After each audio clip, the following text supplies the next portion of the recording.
Bang PK itu kalau untuk 2029 nanti kan ada kemungkinan juga nih. Ya. Karir politik beliau yang bisa naik karena 2024 ini periode terakhir oleh PK. Betul. Iya.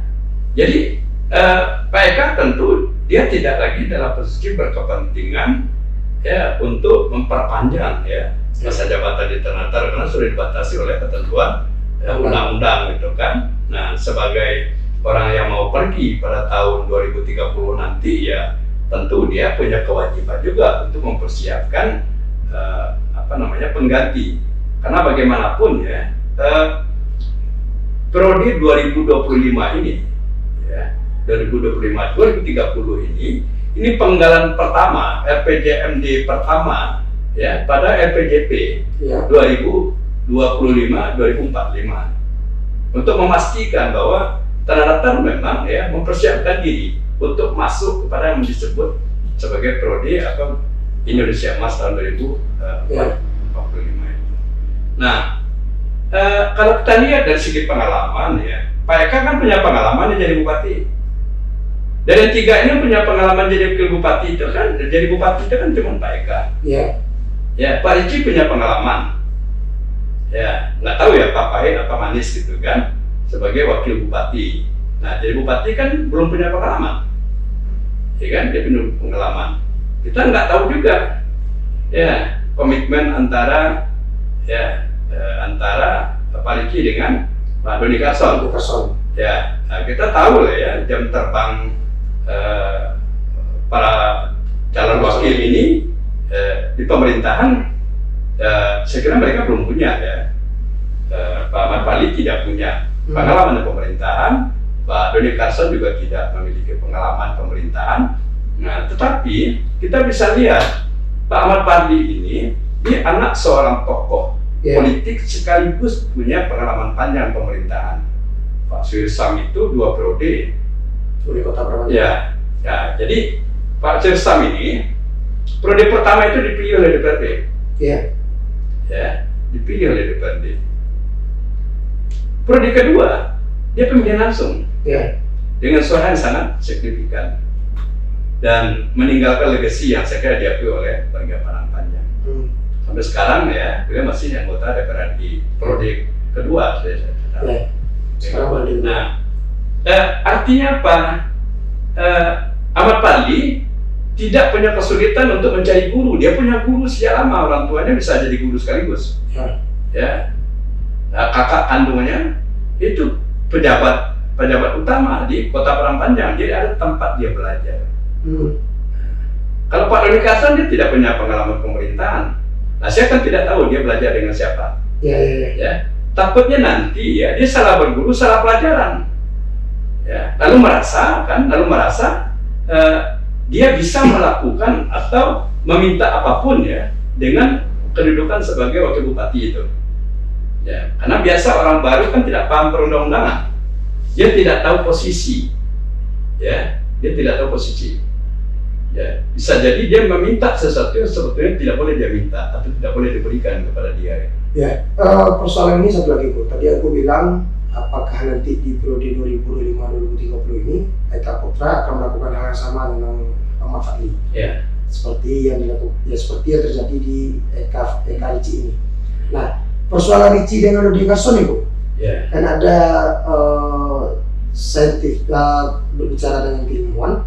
Terkadang yang pernah menjadi korban ini kan bisa jadi pelaku nanti Bu. Kalau menurut aku, hemat aku seperti apa nih? Ya, tidak mungkin kan? Tidak mungkin gitu. Korban berubah menjadi pelaku, itu kan dalam banyak kasus ya kita bisa mengambil contoh itu kan. Nah, ketika dia dapat pengalaman pahit sebagai wakil, dia akan perlakukan, apalagi ini orang kan relatif sebaya nih. Ya, relatif sebaya. Ya, jangan-jangan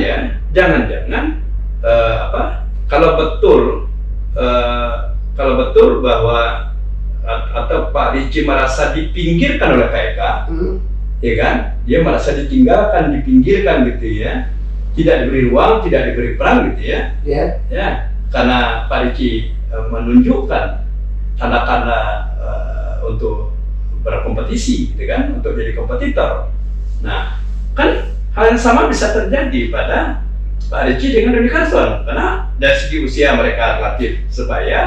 Dan bukan tidak mungkin kan, Pak Doni Carson juga dilihat sebagai sosok yang potensial untuk jadi kompetitor pada pilkada 5 tahun yang akan datang. Sangat mungkin ya. Jadi memang istilah menggadang anak harimau itu itu benar-benar ya menjadi kewaspadaan ya.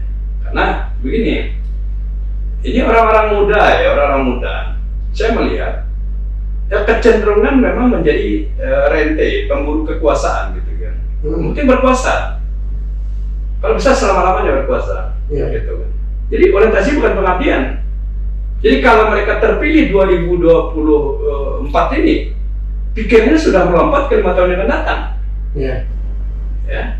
Dia tidak bicara soal apa yang akan dia kerjakan selama 5 tahun, apa yang dia persembahkan untuk masyarakat yang akan datang. Ya, jadi kalau ini terjadi kan kasihan masyarakat. Ya, memilih orang yang lebih lebih fokus kepada kepentingan kekuasaan ketimbang kepentingan pelayanan kepada masyarakat. Jadi kemungkinan itu ya ada gitu. Karena kita lihat gini, siapa namanya Pak Ahmad Pali itu pernah maju dulu. Wali kota. Calon wakil kota. Kalau ada itu lagi kan. Ya, artinya kan hasrat untuk berkuasa pemerintah itu kan belum hilang. Ya kan. Nah, Pak Ricci ya, kalau dia merasa sebagai pesakitan sebetulnya dia di pemerintahan ini kan, sakitan gitu kan, ya tentu dia tidak lagi mau melibatkan dirinya dalam urusan politik pemerintahan ini. Ya kalau jadi jadi pesakitan buat apa gitu. Tapi kan bisa jadi dia kan ikut sakitnya dulu, lamanya dulu gitu. Lamanya apa? Lamanya ada fasilitas, ya status sosial kita naik gitu kan. Nah, kita walaupun tidak memberikan kontribusi yang signifikan gitu kan. Jadi itu sakit-sakit lama lah. Nah, dia sebenarnya penikmat juga. Nah, begitu juga dengan Pak Doni Carson. Coba lihat riwayat bagaimana bagaimana dia mengabaikan faktor-faktor ideologis dalam menentukan pilihan-pilihan politik. Ini kan langkah-langkah yang sangat pragmatis. Ya, mulai dari pilihan partai gitu kan, dari 1A, B, C gitu kan, putar-putar. Kalah legislatif, maju lagi gitu. Padahal ya, ini dua hal yang berbeda. Ya, kekuasaan legislatif itu kekuasaan kolektif. Beda dengan kekuasaan di eksekutif. Kita harus ingat ya, bahwa kepala daerah itu, bupati itu kepala daerah ya, wakil bupati itu wakil kepala daerah, itu adalah jabatan kepala pemerintah. Karena dia kepala pemerintah, bupati itu kepala pemerintah, ya wakil bupati itu wakil kepala pemerintah. Siapa yang dia perintah? Anak buahnya. Siapa anak buahnya? OPD, organisasi perangkat daerah itu dia perintah. Memerintah itu kan bukan perkara gampang, kan tidak boleh asal perintah. Ya, harus jelas tujuannya apa, perintahnya kemana, regulasinya seperti apa. Ya, gak bisa tiba-tiba kan dia ketemu jalan berlubang. Ini contoh, dipanggil dinas PU, dia telepon, tolong tambah ban lubangnya tolong tutup. Ya, terus kepala dinasnya ngomong, Pak izin Pak, itu jalan bukan kewenangan kita Pak. Jadi kalau kita tahu APBD kita di situ, dia temuan Pak. Ya betul. Nah kalau kepala daerah ingin populer tapi mengabaikan aspek regulatif ya, wah ini kan banyak. Ya. Jadi jangan dikira juga ya, ada orang bisa tampil sok hebat, sok paten, kalau dia terpilih dia akan menyelesaikan semua urusan, dia akan mengobati semua penyakit. Ya, karena kita harus menempatkan, harus ingat bahwa Tanah Datar ini bagian dari provinsi, bagian dari nasional, maka ada kewenangan nasional, ada kewenangan provinsi, ada kewenangan kabupaten. Jadi jangan dikira semua yang ada di kabupaten ini menjadi kewenangan bupati, tidak. Ada kewenangan provinsi dan kewenangan pemerintah pusat. Oke, itu tadi udah cukup banyak yang aku jelaskan. Nah, yang pengen Raffi tanyakan mungkin ada 2 pertanyaan lagi nih, terkait tentang partai-partai yang mengusung 2 calon kita ini. Di sisi Eka Putra itu ada Partai Demokrat, Partai Gerindra, Partai PKB, Hanura, PKS, PDI, dan 6 partai. Nah, di sisi Pak Ricci dan Doni Carson itu ada Partai Nasdem, Golkar, PAN, Umat, dan Partai itu lagi apa ya? Dia 5 partai itu. Nasdem, Golkar, PAN, Umat, P3, 5 partai. Menurut aku dari 2 komposisi koalisi partai ini, untuk pembangunan Tanah Datar ke depan ini yang terbaik itu apa, Bu? Saya tidak melihat ada hubungan yang serius ya soal partai pengusung ini, karena kita tahu bahwa sesudah Pilpres ya, kan kita tahu ya Koalisi Indonesia Maju menang gitu kan, Koalisi Perubahan kalah, tapi konstelasi konfigurasi politik nasional pasca penetapan capres terpilih kan sudah berubah. Iya betul. Ya, jadi tadinya ada Kim plus katanya. Ya, jadi di partai pengusung kakak atau Pak Ricci itu juga ada partai yang sudah bergabung menyatakan dukungan politik kepada presiden terpilih gitu ya. Jadi saya kira dikotomi itu juga tidak terlalu urgen untuk kita lihat gitu. Apalagi kalau kita menghubungkan presiden terpilih dengan partai beliau gitu ya. Pak Prabowo itu dia seorang negarawan. Ya. Jadi jangan kita mengkerdinkan beliau, mendowngradekan beliau seolah-olah beliau hanya akan memberikan support kepada daerah-daerah yang dipimpin oleh partai beliau. Saya kira tidak sekecil itu seorang Prabowo Subianto. Dia seorang militer, ya, Indonesia Raya, wawasannya Nusantara, komitmennya nasional. Ya, jadi benderanya merah putih. Saya percaya itu. Ya, saya percaya itu. Ya, karena saya tidak sekarang mengenal Pak Prabowo ya. Tidak sekarang. Saya alumni SMA di Cijantung. Ya, jadi tahun 83 ya sudah mendengar, sudah bertemu dengan Bapak Prabowo. Jadi saya kira tidak terlalu relevan ya untuk kita, karena sudah ada aturan-aturan main mengenai kebijakan membagi-bagi kue gitu ya. Bagi-bagi kue itu. Nah, tinggal lagi kita ya memastikan bahwa semua dana yang ditransfer ke daerah ini betul-betul bisa dieksekusi secara maksimal. Nah, ini kritik kita terhadap kepemimpinan Eka Ricci yang sudah berjalan ini. Silpa kita kan masih besar. Ya, silpa. Jadi kalau silpa itu saya melihat itu kan kegagalan sebetulnya. Kegagalan di dalam mengeksekusi, merealisasi apa yang sudah direncanakan gitu. Ya, sehingga masyarakat kehilangan kesempatan sejak dini untuk menikmati manfaat dari pembangunan itu. Tapi tentu ya ada argumentasi juga yang dimiliki oleh bupati beserta ini jajaran OPD-nya. Tapi secara umum saya melihat kita menyadari bahwa Tanah Datar ini masih punya banyak masalah. Masih sama juga seperti masalah yang dihadapi oleh oleh daerah-daerah lain di Sumatera Barat, di Indonesia gitu. Contohnya masalah apa gitu ya? Masalah kemiskinan.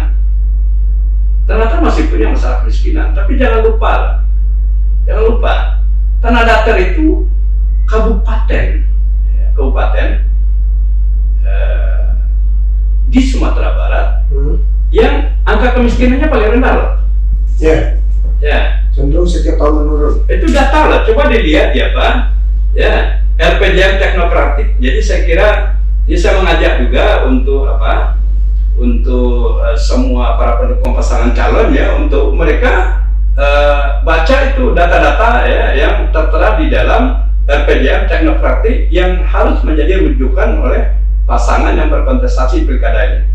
Baik pasangan Pak Eka Ahmad Bali maupun Pak Riki dengan Dwi Karton, dia baca betul itu RPJM teknokratik, termasuk data-data ya di dalam Ranperda RPJP 20 tahun itu 2025-2045 tuh. Nah kalau tidak setuju dengan data ya itu kan data resmi ya, saya tadi katakan bahwa angka kemiskinan di Tanah Datar ini terendah di antara kabupaten yang ada di Sumatera Barat. Itu data saya ambil di situ. Ya.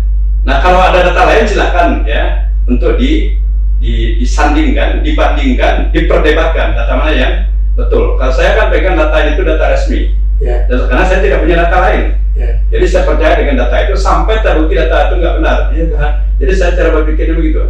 Kalau ingin membantah satu data dengan data juga. Ya, kalau kita tidak punya data pembanding, berarti kita harus menerima data itu sebagai ya patokan kita dalam berdiskusi. Ini yang kita lihat juga soal yang lain-lain gitu ya. Misalnya kalau kita lihat salah satu alat ukur untuk melihat ya, kemajuan satu daerah itu kan soal HDI, Human Development Index, atau Indeks Pembangunan Manusia. Ya. Atau disingkat dengan IPM. IPM Tanah Datar itu ya itu IPM tertinggi di Sumatera Barat. Di antara kabupaten di Sumatera Barat tertinggi. Situ kita bicara pendidikan, bicara kesehatan, bicara soal pendapatan per kapitanya di situ, itu secara ekonomi. Tapi bukan berarti ya kita sudah berada pada posisi yang melebihi ya IPM kota-kota yang di Sumbar. Dibandingkan dengan kota-kota yang ada di Sumatera Barat, IPM Tanah Datar memang masih di bawah. Jadi tidak fair membandingkan Kabupaten Tanah Datar dengan Kota Epekumbu, tidak fair. Dengan Bukit Tinggi, apalagi dengan Padang, tidak fair ya. Dia dibandingkan dengan kabupaten juga gitu, baru dia ya, fair cara kita melihat seperti itu. Nah, persoalan partai politik tadi kan tadi ada 6 partai dan 5 partai. Menurut penilaian aku, keseriusan partai politik ini untuk mengusung kandidatnya masing-masing seperti apa nih Bu? Karena ada rumor yang beredar di luar itu bahwa saya salah satu pasangan calon bukan dari partai yang berkoalisi, tapi ada suatu nama besar di belakang, malah disebut nama besar itu partainya. Menurut aku seperti apa ini? Kalau kita mau melihat ya seberapa serius partai pengusung ya memahami bahwa ada pertarungan ya, gengsi atau prestisi partai politik pengusung, lihat saja di kantor-kantornya. Tercermin ya bahwa di kantor partai itu sekarang mereka sedang mempersiapkan sebuah ya perang, memperebutkan kekuasaan, jadi penguasa, bupati wakil bupati Tanah Datar. Lihat aja. Ya, jadi itu bisa menjadi indikator. Kita tahu lah ya, saya termasuk yang nggak sependapat dengan apa yang disampaikan oleh para pengamat bahwa hari ini ya, ini politik kartel itu semakin jelas kan. Apa artinya politik kartel itu ya? Pimpinan partai di pusat ya, mereka bersepakat, ya, mereka berkompromi, ya, untuk menentukan kemana dukungan atau rekomendasi harus mereka berikan. Ya, bahkan sangat mungkin juga politik tukar tambah, ya, barter di situ kan bisa terjadi. Misalnya partai A mau ambil daerah ini, partai B mau ambil daerah ini, ya, partai C kamu ambil di situ, ya, sama seperti kita lihat di apa gitu kan di Jawa Barat gitu kan, Gerindra mau ambil, ya, Kang Deddy maju, lalu udah Golkar kamu ambil Jakarta kan gitu, biarkan suruh ke situ. Ini kan jelas. Nah, artinya pasangan calon ini ditentukan oleh partai di tingkat pusat. Nah, partai di daerah ini itu hanya menyalurkan. Ini loh yang ditetapkan oleh DPP partai kita, suka tidak suka, ya, bawa ini ke masyarakat, ya, sosialisasikan, kampanyekan gitu. Nah, kalau yang direkom oleh DPP ini, ya, sejalan dengan apa yang menjadi aspirasi kader di bawah, maka mereka dengan antusias pasti akan kampanyekan, akan ajak orang untuk mendukung. Tapi kalau ternyata ini berbeda, bahkan bertentangan enggak, dengan aspirasinya gitu ya. Ya, dia bukan saja tidak suka dengan orang ini gitu ya, tapi dia anti, dia sudah menarik garis demarkasi. Saya kalau ini tidak, ya nggak mungkin dia disuruh untuk ya mengkampanyekan. Orang dia sudah mengambil garis demarkasi. Saya kalau ini mending saya nggak ikut. Ya, saya kalau ini saya nggak ikut. Ya. Nah, ini ditambah lagi ya keparahannya kalau ternyata yang mendapat rekomendasi ya tidak segera melakukan konsolidasi. Ya, konsolidasi bagaimana dia mengumpulkan antasera, dia rangkul, ya, dirangkul, lalu menempatkan bahwa ini menjadi agenda bersama, ya, bukan agenda orang per orang atau segelintir orang, ya. Jadi partai jangan hanya dimanfaatkan sekadar untuk mendapatkan B1 KWK, untuk sekadar memenuhi syarat ke KPU. Setelah itu partai ya, ditinggalkan. Ini kan kasihan juga nasib ya partai-partai pengusung. Ya, mudah-mudahan ternyata tidak terjadi yang begitu. Ya, mudah-mudahan tidak terjadi gitu ya. Tapi kita kan juga merasakan, kita kan juga mendengar kalau pesan gimana ini, kok saya rapat nggak diajak gitu kan? Ya, kok orang lain diajak, kok saya nggak diajak? Ya, nah ini juga bagian dari akibat dari sistem yang dibangun oleh pemerintah pusat itu. Nah, oleh karena itu, ya, ketika muncul apatisme berpengaruh kepada partisipasi, nah kita lihat nanti, ya, kan bisa jadi di antara masyarakat yang punya hak pilih akan memilih satu di antara dua ini. Ya. Tapi bisa jadi mereka, karena mereka memahami bahwa memilih itu bukan kewajiban tapi hak, dia nggak gunakan hak. Ya. Aku sama wale sini kan. Dia kehilangan harapan kan? Ya. Ya. Coba waktu itu kalau Rapi misalnya muncul sebagai ini, mending saya pilih Rapi. Ya. Atau nama lain gitu kan? Apalagi masyarakat terlanjur ya merujuk kepada pilkada sebelumnya, ini pasti 4 ini. Ya kan? Atau kalaupun berkurang jadi 3, kan kemarin sempat ada prediksi ya kita akan jadi 3 pasang. Ya. Kalau dilihat konfigurasi partai di Tanah Datar, perolehan kursi di DPRD, bisa ya, 4, kita bisa 4. Bisa 4 ya.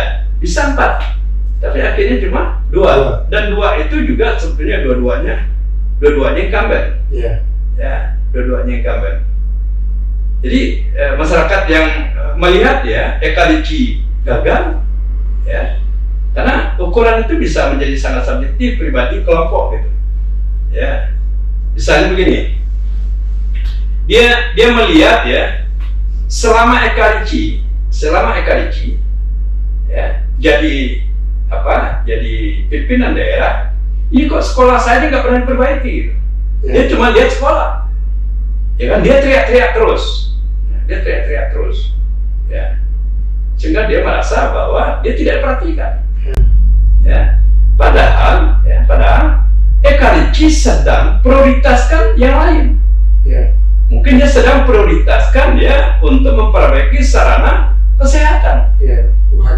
Nah itu mungkin di situ, karena tidak boleh juga kita tidak mau tahu, kita harus tahu bahwa dari sisi kemampuan keuangan daerah kita ini ya KKD-nya tidak baik-baik, tidak hebat-hebat, KKD kita rendah. Ya artinya apa? Kemampuan keuangan daerah kita ini ibarat berselimut ya, selimut kain sarung, kalau dia kate kaki nampak, dia ke bawah kepala nampak. Tinggal bicara tentang prioritas. Ya, itulah tugas pemimpin. Mana menjadi prioritas? Ya, kalau ada rumah bocor, ada rumah berlantai tanah, sementara ya kemampuan keuangan itu hanya untuk menyelesaikan satu item, pilihannya adalah ya memperbaiki lantai, cor lantai, atau kita ganti atap gitu. Saya kira ya pemimpin yang bodoh ya yang memilih mungkin yang teriak-teriak lantai tanah ini paling keras kan ya, tapi pemimpin yang salah membuat kebijakan ketika dia memprioritaskan memperbaiki lantai daripada mengatasi atap yang bocor. Ya. Nah, ini yang orang juga tidak melihat seolah-olah kita ini uangnya banyak. Ya, kita lihat misalnya, ya dari sisi aparatur ASN kita, Ya. ASN ini karena KKD kita ini rendah. Coba bandingkan, ya TPP ASN di Tanah Datar dengan di Padang Panjang. Ya. Ya, tunjangan perbaikan penghasilannya. Ya, malu ini ASN Padang Panjang nanya ke Tanah Datar. Ya, mungkin TPP pejabat Padang Panjang eselon 3 ini setara dengan eselon 2 di Tanah Datar. Ya. Nah, kan maunya ASN ini TPP-nya di apa? Dinaikkan. Kalau TPP dinaikkan, belanja aparatur meningkat. Ya. Kalau belanja aparaturnya meningkat, otomatis belanja pembangunan berkurang. Ya. Ini pilihan kebijakan. Ya, mungkin kalau bupatinya mau populer gitu ya, mau populer di mata ASN, dia naikkan TPP-nya, Ya. perbanyak perjalanan dinasnya.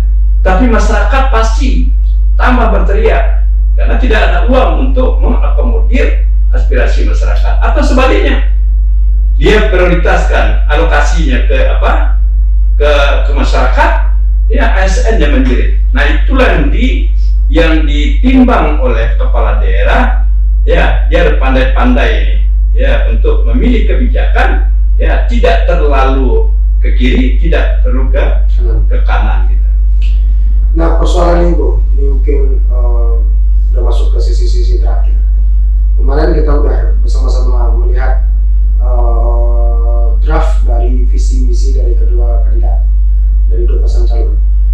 Mungkin kita tidak akan mengkuliti visi misi itu secara poin per poin, tapi kalau kita lihat dari sisi keilmuan, ada terjadi ketimpangan antara dua visi misi itu.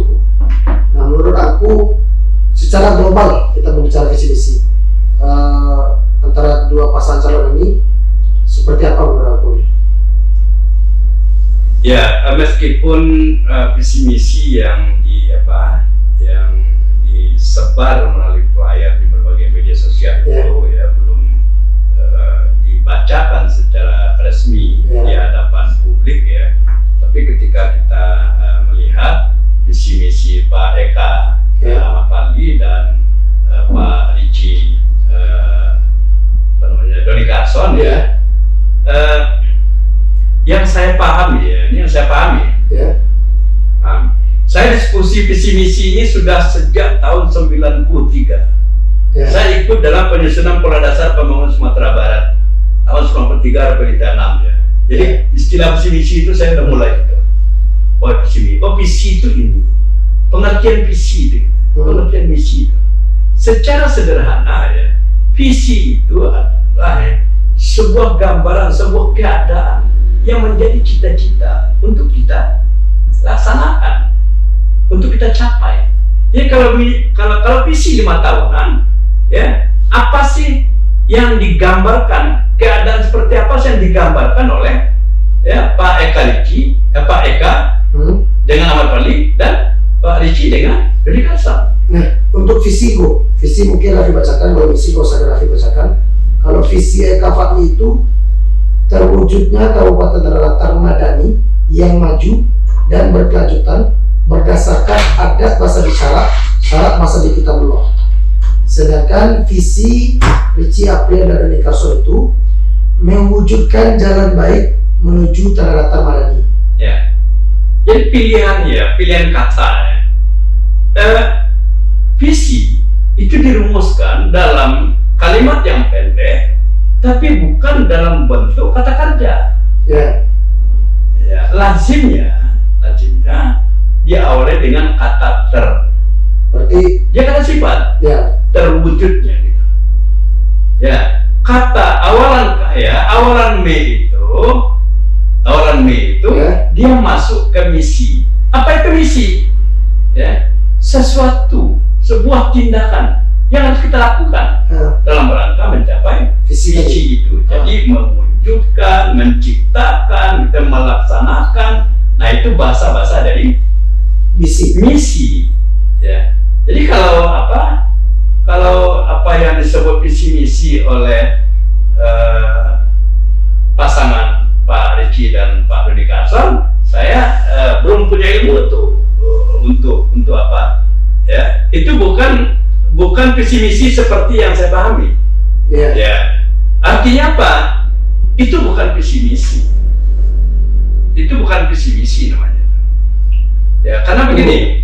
Yang bukan visi misi menurut aku tadi yang Eka Fadlika atau yang Ricci Karson? Ya, Ricci Karson. Ya. Karena menggunakan kata mewujudkan. Mewujudkan itu misi. Ya. Bukan visi. Ya. Saya belum pernah ketemu itu. Ya.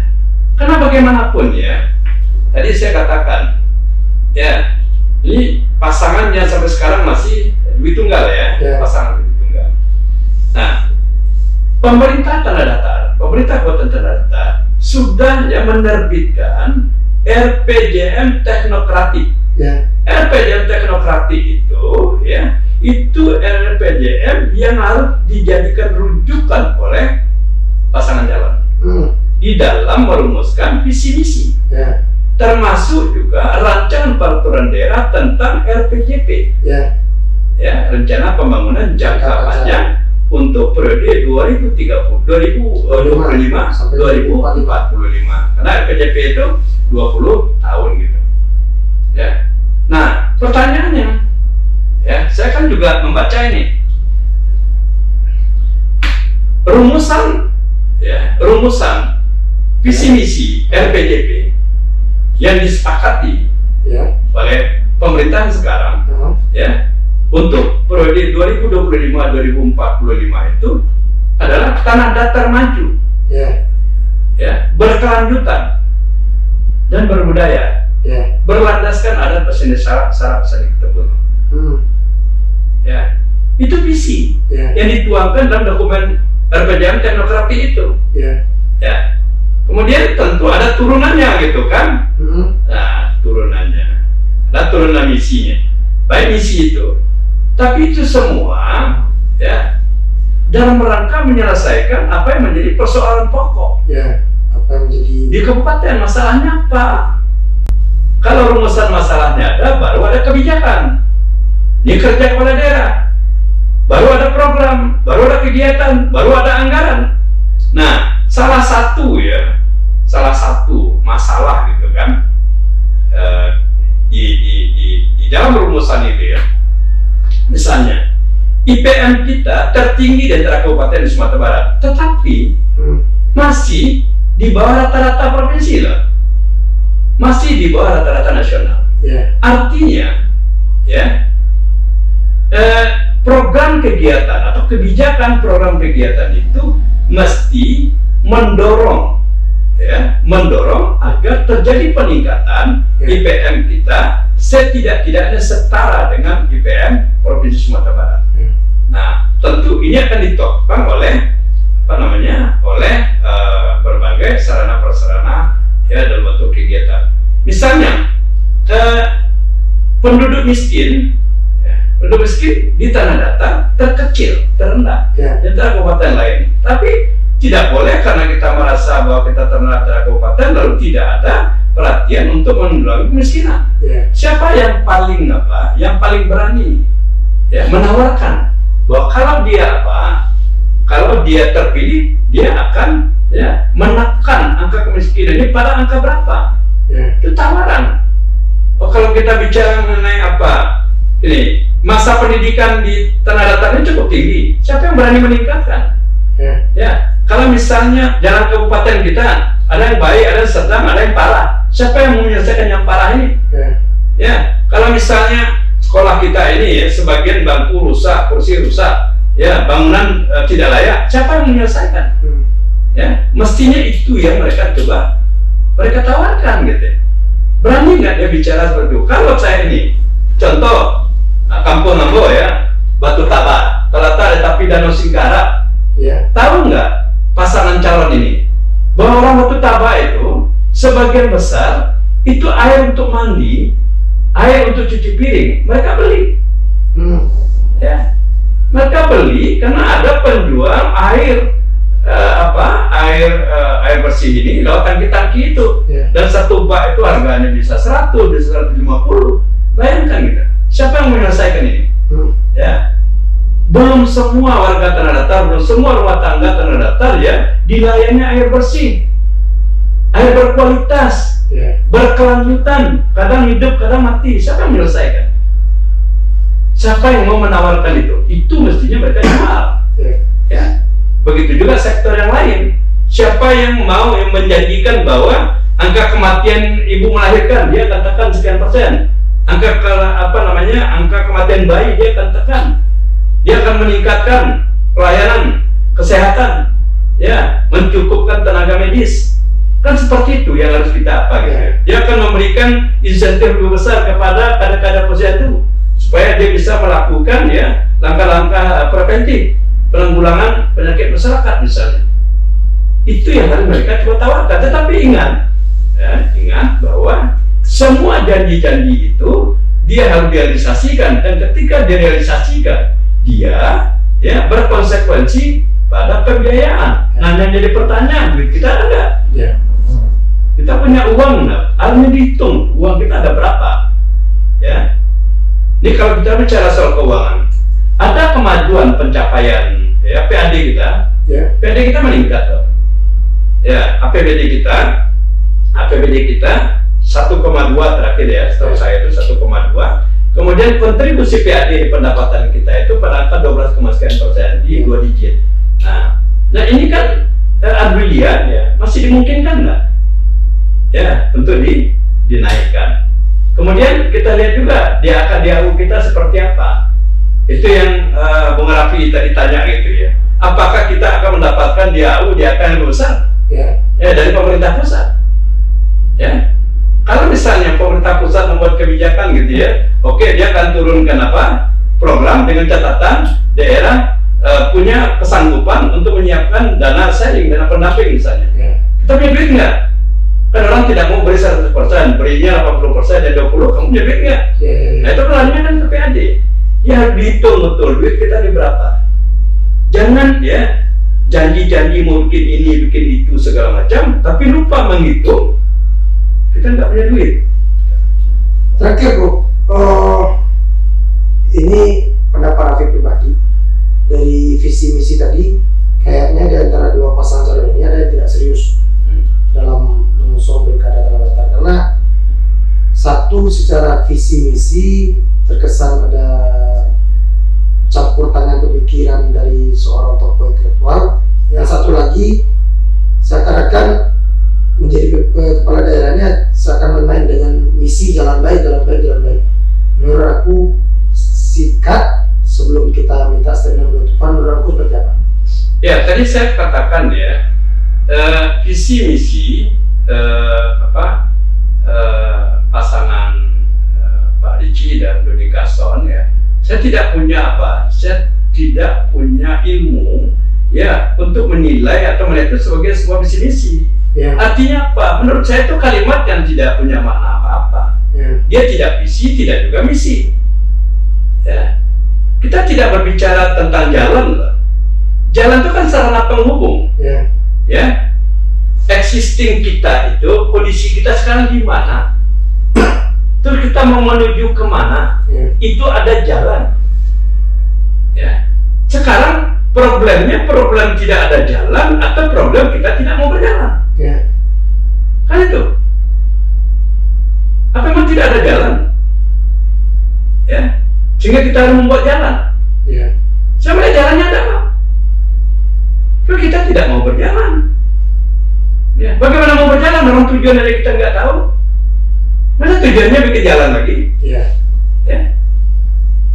Mewujudkan jalan baik. Saya tahu jalan ke Mekah.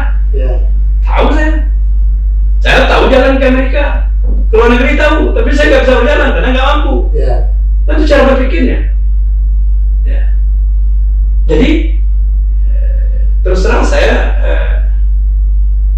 ya mungkin situ kebodohan saya nggak paham. Saya tidak melihat itu sebagai sebuah visi misi. Dan kalaupun nanti ini disampaikan kepada jajaran aparatur eksekutif penyelenggara pemerintah daerah, saya nggak tahu juga bagaimana bapak-bapak itu memahami. Lain ini apa?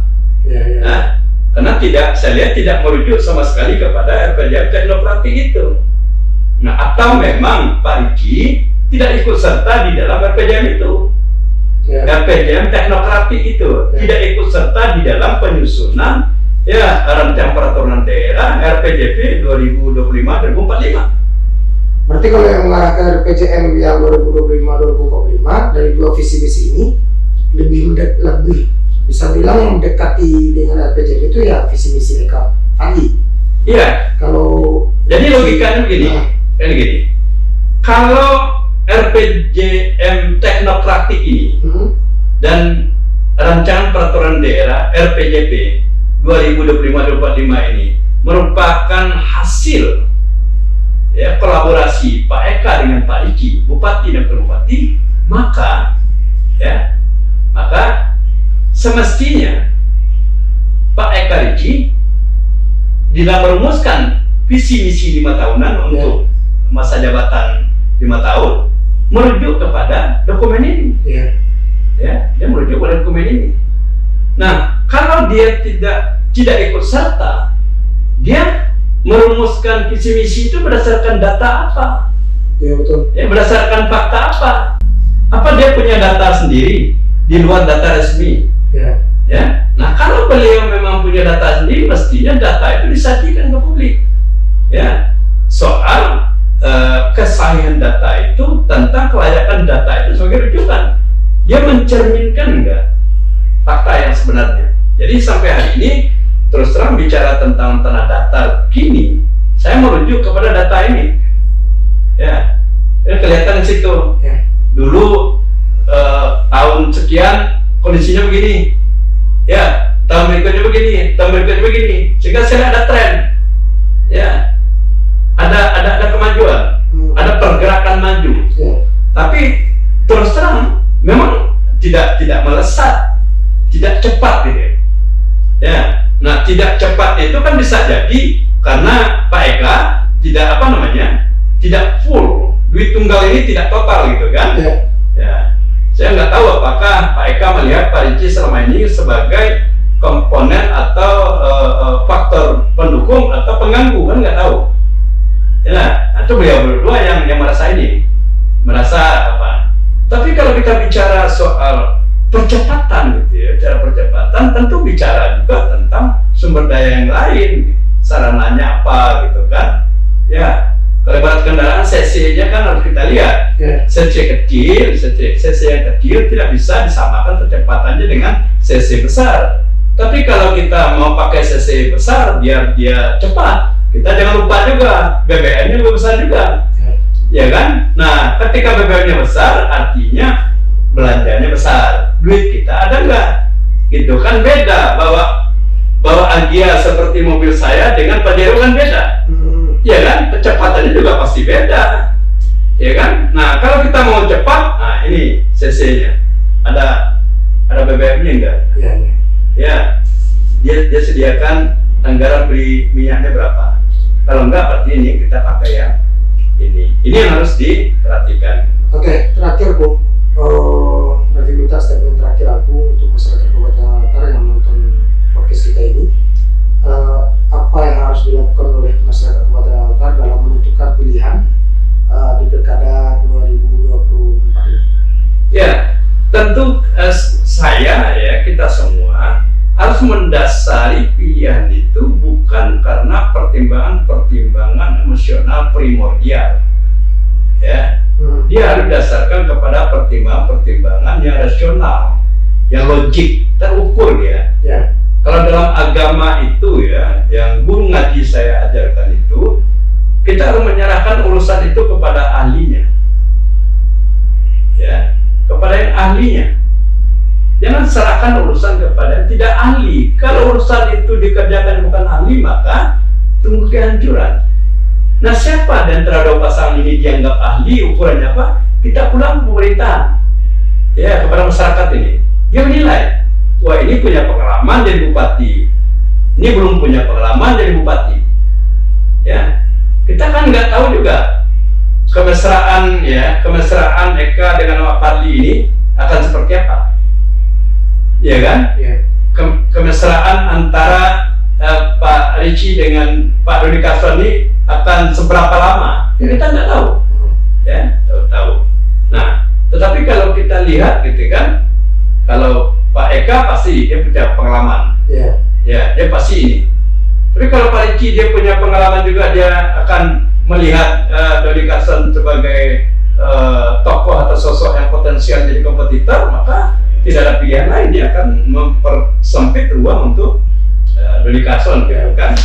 Nah, jadi kita himbau ke masyarakat, ya, masyarakat, saya tidak menjadi bagian dari salah satu pasangan calon.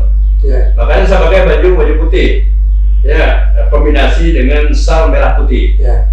Ya, walaupun seorang partai, saya tidak dalam kapasitas mewakili partai. Ya, ini semata-mata keberpihakan kita untuk Kabupaten Tanah Datar bagaimana membuat ya momentum pilkada ini ya berhasil. Ya, tentu di antara mereka yang akan terpilih dan mereka memajukan Tanah Datar ini. Ya, kalau alasan-alasan ini apa? Jangan kita yang membabi buta. Misalnya, pada satu kesempatan ada keluarga kita meninggal, dia melayat, lalu kita puji habis-habisan. Ya. Wah, ini hebat ini, karena dulu keluarga saya sakit, dilihat waktu ada keluarga saya meninggal dia melayat.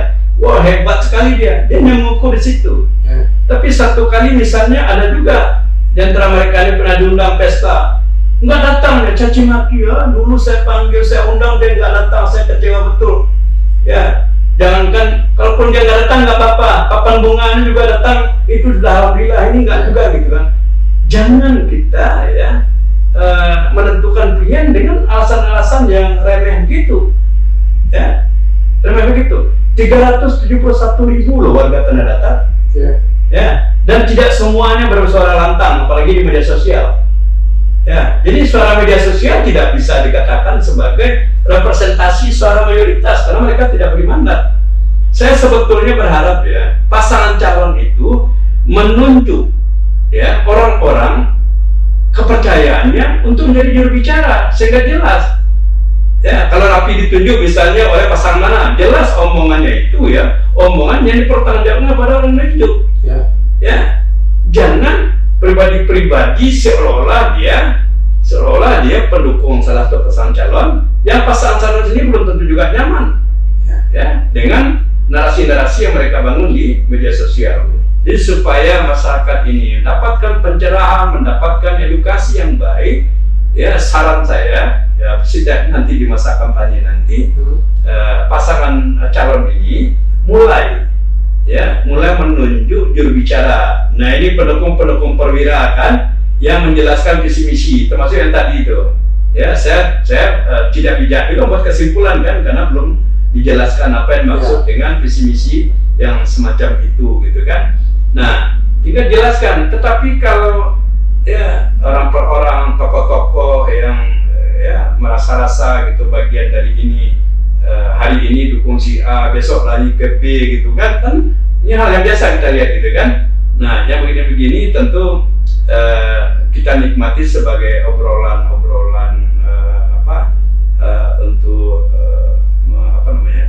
untuk hiburan kita di media sosial, tidak boleh ada hati. Tapi ruang-ruang untuk menyampaikan dan mempertanyakan apa yang jadi visi misi calon itu mesti dibuat sebanyak mungkin ya.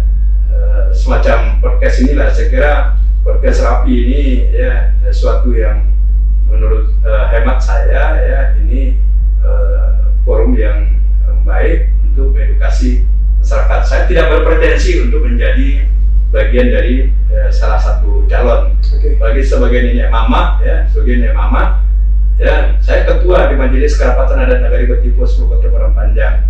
Nah, kebetulan dua calon wakil ini anak Nagari Betipus Purwokerto. Jadi kalau bicara soal konteksnya wilayah gitu kan, nah wakil bupati sudah di tangan orang Betipus Purwokerto. Tapi ya saya tidak terlalu tertarik dengan pertimbangan-pertimbangan asal usul itu. Saya orang yang menyarankan pilihan-pilihan itu berdasarkan ya pendekatan meritokrasi. Kalau Pak Eka dinilai berhasil, ya kenapa tidak dia dilanjutkan? Tapi kalau dia dinilai gagal, ya ganti dengan yang lain. Ya persoalannya penggantinya wakil bupati. Dia bagian dari itu. Tinggal masyarakat ini kan mestinya kan ada orang baru yang muncul. Ya, karena kegagalan dan keberhasilan Pak Eka Bupati tidak bisa dilepaskan dari Pak Diki sebagai wakilnya. Terakhir Bu, singkat aja. Apa benar dari dua pasang kandidat ini ada salah satu pasangan calon itu yang tidak merdeka? Maksudnya ada power yang lebih besar di belakang dia yang mengatur dia. Singkat aja, benar apa enggak? Dia tidak kelihatan, tapi saya kira banyak orang merasakan itu. Oke, terima kasih. Mungkin udah cukup panjang kita berbicara tentang Kabupaten Latar dari sudut pemerintahan, dari sudut politiknya itu sudah dijabarkan oleh Angkubas, Datuk Pengundi Basa. Semoga menjadi wawasan dan menjadi informasi bagi kita semua dalam menentukan pilihan kita di pada tanggal 27 November nanti di 2024. Terima kasih. Assalamualaikum warahmatullahi wabarakatuh.